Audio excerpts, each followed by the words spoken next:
From our very first days, the health service plays a vital role in all our lives. Here in Norfolk, patients themselves are helping to shape that service through a series of pioneering initiatives. Local people are advising clinicians and managers who plan and fund everything from dentists and pharmacists, district nurses and GPs, to opticians, acute hospital care and mental health services. NHS Norfolk's a very big primary care trust.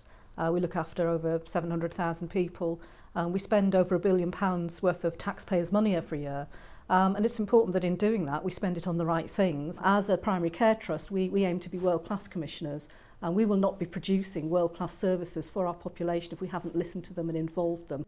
69-year-old Esther Harris has sat on committees at the highest level to give health officials at NHS Norfolk a patient's perspective on their plans.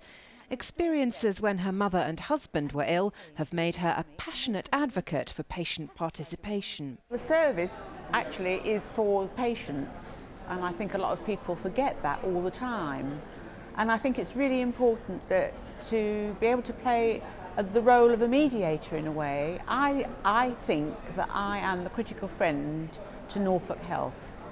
I'm in a position to be able to say to them, hang on a minute, what will this mean to patients?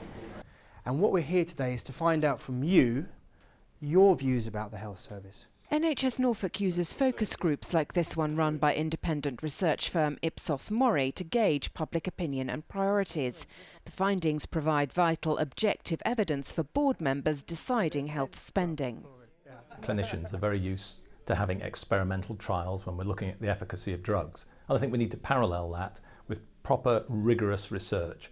So it's not just particular interest groups who are influencing what we think, but it's broad representative groups, and then also looking very closely at some of those groups who have particular health needs and whose views are rarely taken into full account. NHS Norfolk serves a very diverse community, and each area has its own particular needs and challenges.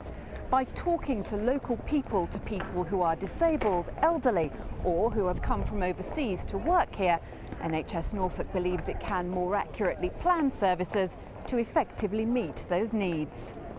Excuse me, can I have a moment of your time, please? Sure. I'm from NHS Norfolk and I've just got a few questions I'd like to ask you. Okay. Market research is also used to assess people's experiences, concerns and hopes for local healthcare. In addition, NHS Norfolk is also joining forces with one MP in a new initiative where health officials will join his weekly constituency surgery. If you have specific issues that you want to raise, either about a particular problem you've had or if you have ideas about health services in Norfolk, come along, meet with me, but not only meet with me, meet with the people who are commissioning health services in Norfolk, the Primary Care Trust. They will be represented there as well. NHS Norfolk wants all its patients to know that wherever they live, whatever their age, it wants to hear from them.